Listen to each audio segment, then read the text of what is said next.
एगो मोबाइल हमरा भेटाइए बोल सच्चाई भेटा उनकर के बक्सर हो मार कर मुआ दे कि राधे श्याम रसिया अरे बनले पूजा आ दुखवा सुनावे कहां जाई फिर देर हमने काम लेके बहुत कलकार लो बा इन कहत बा भाई सरस्वती से कहत बा बेटा लोग तालुम याद कर दियो ये बात पे कि मां सर को झुकाना अरे मेरा काम है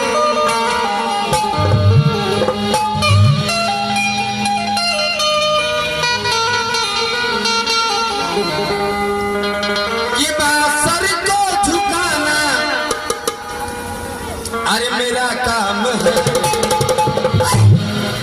गिरते को उठाना तेरा काम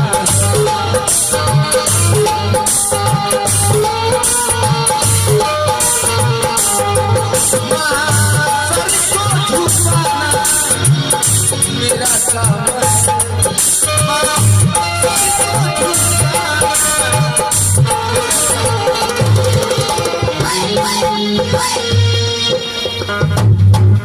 गिरते को तेरा काम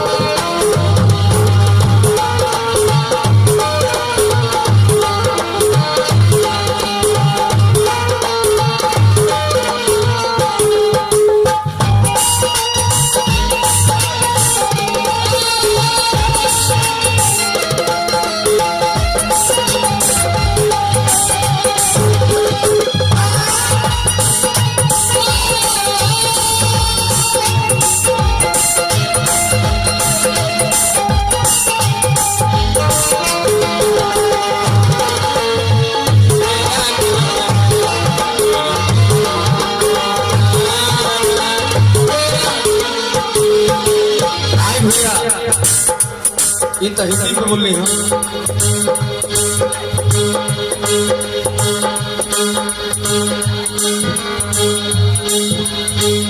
यही 50 रुपए में नमस्कार बोल रही हूँ सागर पेंटर बसंतपुर दिल्ली का पता अभिषेक हॉल के सामने शादी कार्ड छपवाने के लिए संपर्क करें proprietor Pramod ji mobile number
2000 का पुरस्कार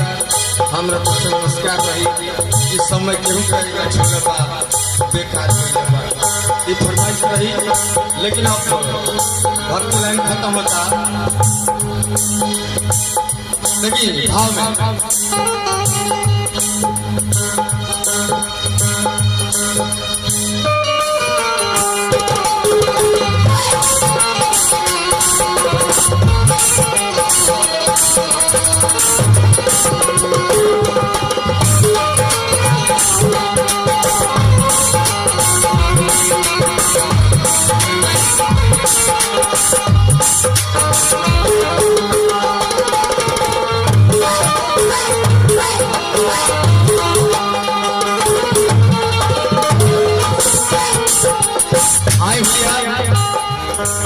फिर 50 रुपया तारा ऊपर कर्जा चढ़ गई।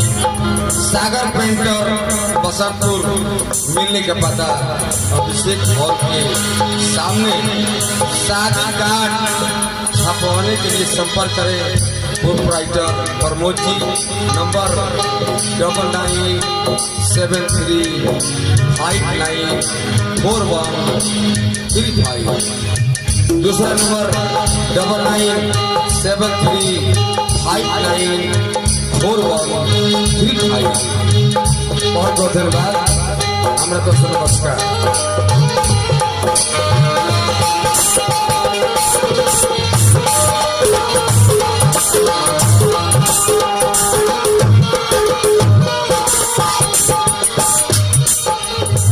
आई भैया नेहा के agency proprietor Amit Kumar ji, mobile number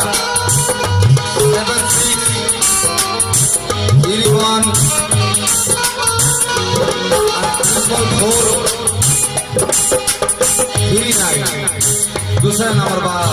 7870675429। सबियाना पंडाल, कुर्सी, टेबुल, खटिया जैसे मैंने तब जौनपुर शादी ब्याह कपड़ा यहाँ से संपर्क करी। 10 रुपया कमो रही, 10 रुपया कमो रही। कहाँ बोलते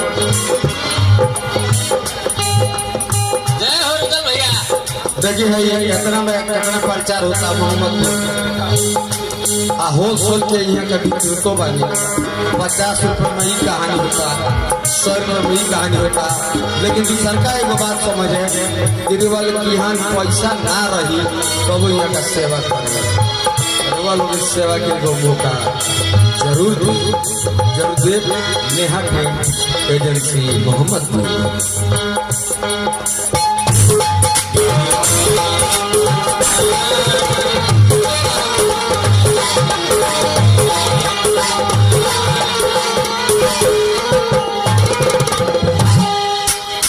अब अपनी तभी चले का दूसरा दुनिया भक्ति भाव का हो गई।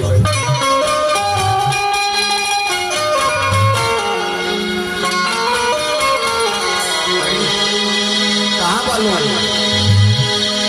बोलाई तो लोग कहाँ बालू हथियार लोग 4700 कोई माला पहना दे माने लोग।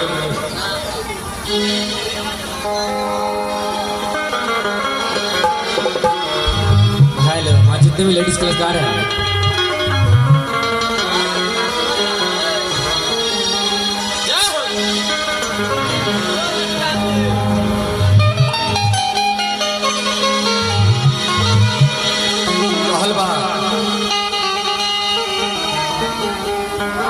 क्या बात है, वही बात है। और एक मुलाकात है आपका सुनकर देख करके मुझे हंसी आ रही है। क्या बात है? बस यार इस पहले और मैं क्या कहूँ, अंधेरी रात है फिर भी राधी श्याम रसिया से मुलाकात है। खुदा हाफिज़।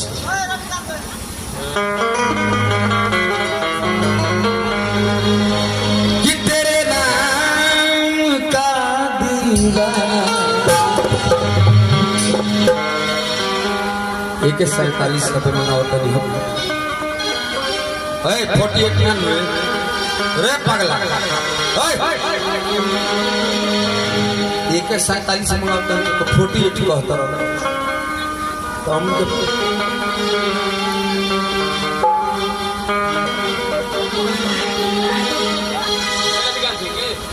तेरे नाम का दीवाना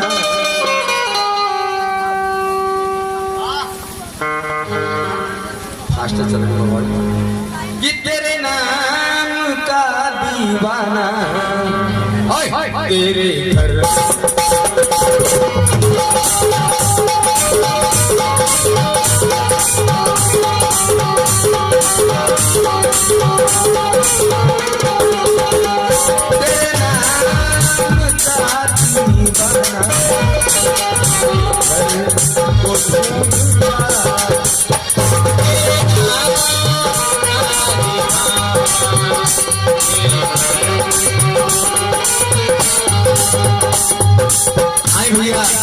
यही धुन पर हम एगो गीत गौले नहीं ढाई दिन में गीत रहे चेहरा के जान कही चेहरा के जान कही जैसे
आई भैया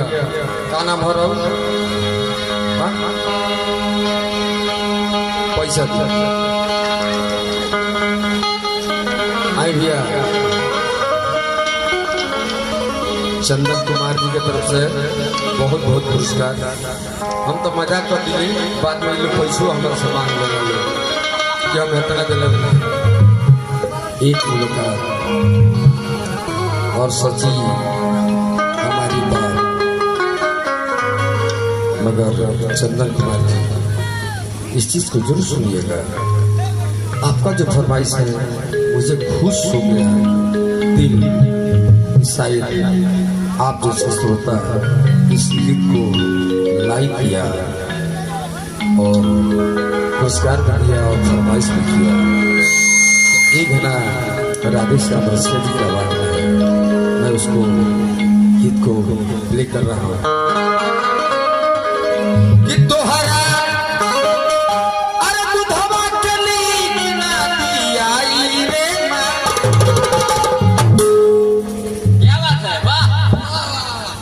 रही बात चंपारण में क्यों बा एक मुलाकात चंदन जी, एक मेरा भी चला है जो चंदन चंचल बोलता है, लेकिन आपका फरमाइश सुन करके मुझे बहुत खुशी हुई है कि आप क्या चाहते हैं। शायद आपका माँ है कि नहीं है, लेकिन जिसका माँ नहीं है वही समझेगा। अरे इतना दिन में इतना मोटा कैसे भई,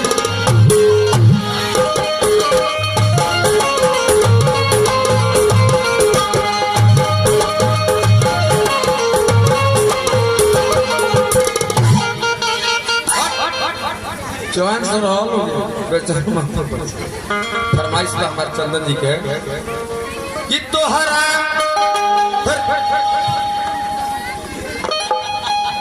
अच्छा हमारे प्रेम कुमार जी की तरफ से सर पर पुरस्कार बा, लेकिन 1 रुपया बाकी लगे। ये बहुत गलत बात है, या तो 1 से 1 दी ना क्या रुपये दी है, कैसे रुपये दी, ध्यान दे कि तोहरा अरे दूधवा कभी ना दिया रे तोहरा ममता से सागर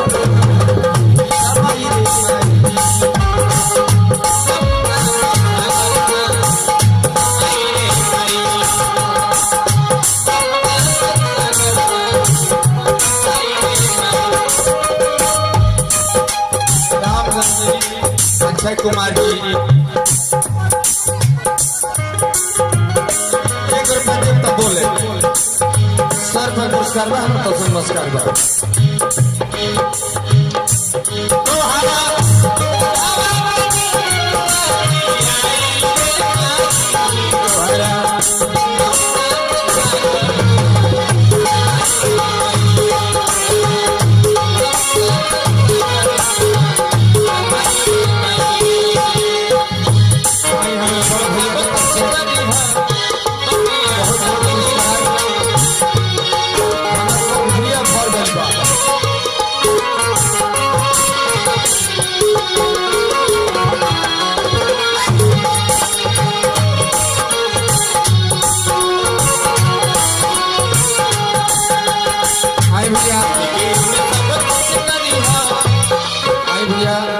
हमारे श्री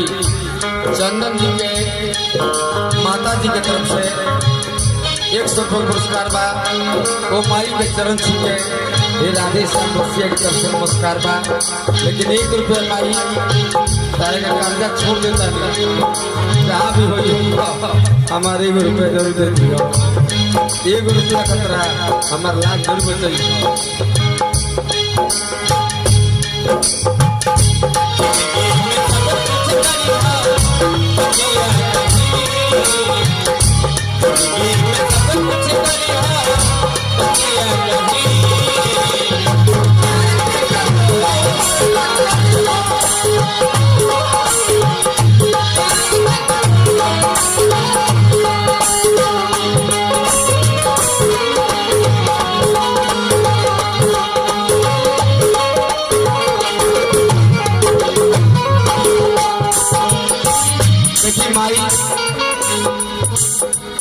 ये बेटा जाले हई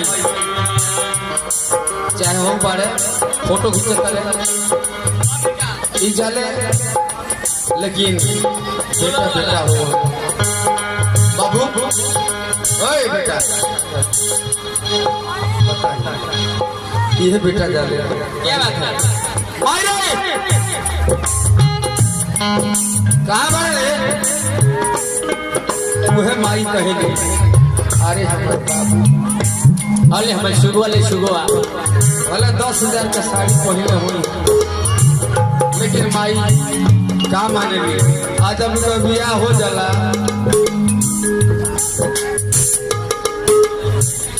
जब शादी हो जाला अब उनकी जाले उस सास जी का कहले ए अम्मा जी तनी एक लोटा पानी दे दीना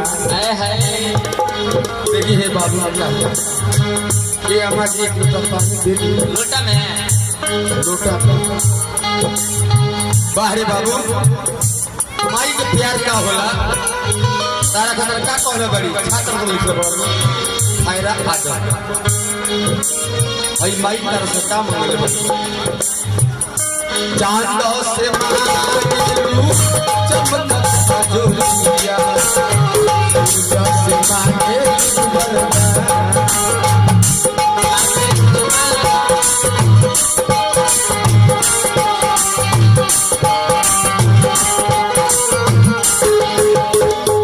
लागता कि दिल्ली हो गई बता दी गाना सुनी लोगी बहुत बहुत पुरस्कार भाई हमारे पाके फूल हो गई बा ये लड़का बैठी खींच ली हमारा बड़ भाई की तरफ से पुरस्कार ना छोट भाई के सर पे पुरस्कार नमस्कार रही इनका दावा जाता कि हम का करें आज गरीबी दूर हो जाएगी। देखिए भाव बाबा ये बेटा खतरा महतारी ओदे सामने बैठल बड़ी लेकिन का कहते माई बुझल बोली अपना बेटा के बाद ये धरती पर भैया 3 गो महतारी एक लोग सृष्टि कर चल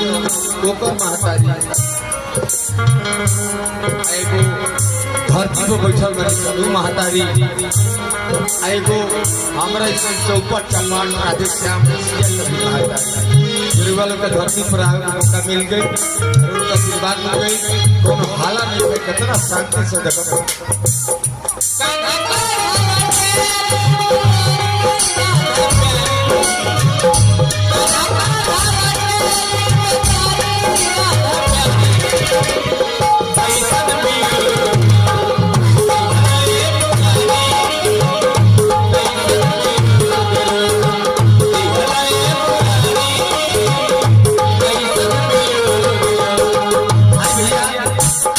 ये बबुआ क्या ये जी करो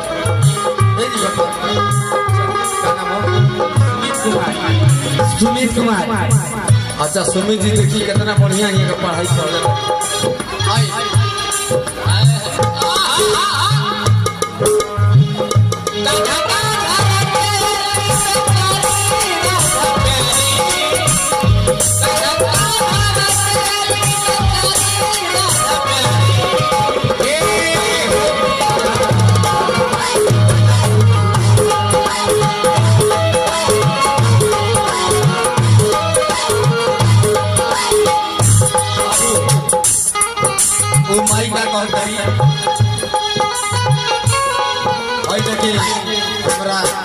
बड़ भाई के तरफ से पुरस्कार रोबो नेटे पर पानी एक विदेश तक देखता हमारा ये हमारे भाई की तरफ से पुरस्कार हमरा तो से नमस्कार रही बाकी फूले हो गई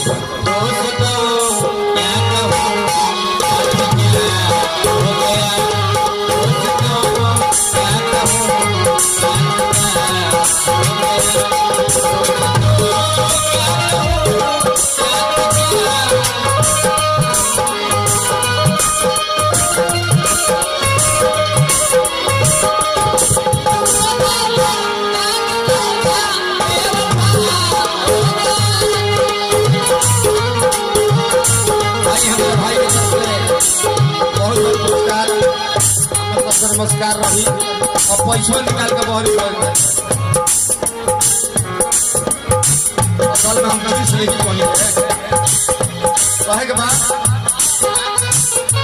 सूरज से तार माई ये तरी दया मर दिया तार आ जेकर माई नहीं किनु ओकरा बुझा दो कि माई के मतलब का माई रे माई ओहो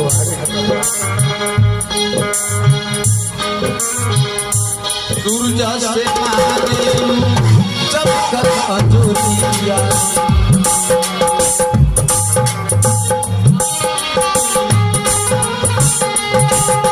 ज्यादा उल्टा कार्य बोले उगता हुआ सूरज को सब कोई सलाम करता है लेकिन डूबता हुआ सूरज को कोई सलाम नहीं करता है लेकिन करता है जब छठ घाटे जाला लोग तो साझी आज सुबह ना उठी तो ले और जाना दिया उगता और डूबता पर सलाम चांद से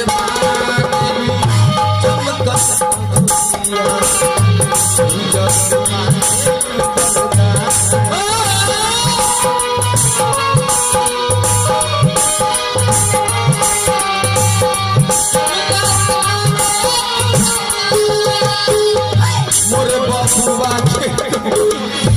नजर ना आया कोई हो फसवा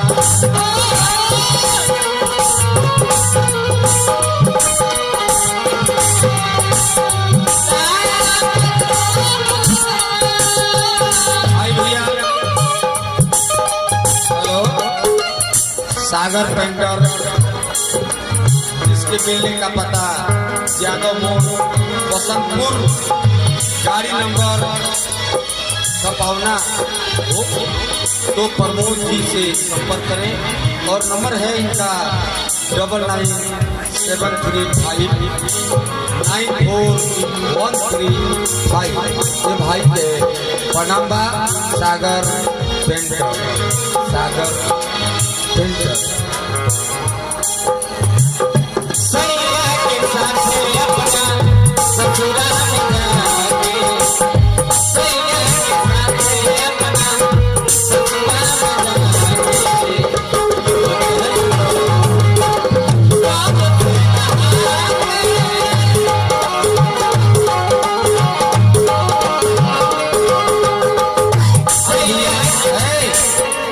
हमारे बेंजू बाजार एक म्यूजिक बजाता रहे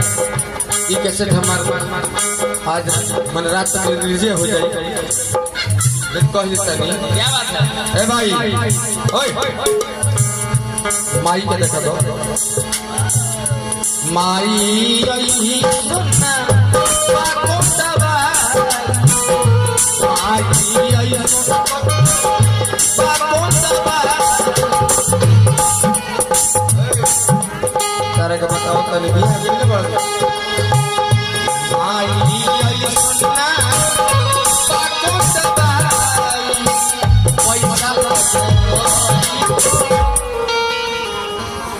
पैसा लग रही तो मेहरी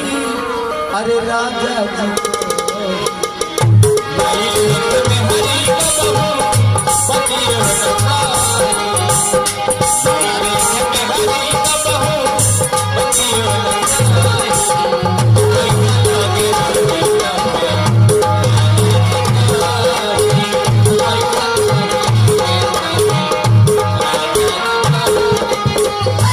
दुधवा के नीच ना हो गई आ कुछ मित्र लोग बात जो सुनने के चाहता हमारे भाई भाई के गाना बहुत बेसब्री से किया जा भाई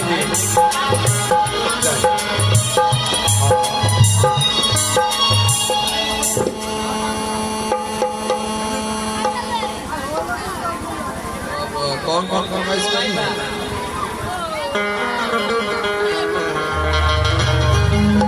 लेकिन हम समय गा देते हैं लेकिन एक गीत के पास कि दोस्त तुम क्या कहूँ क्या से क्या हो गया कहाँ बालो खाता लो कि मेकअप करता लो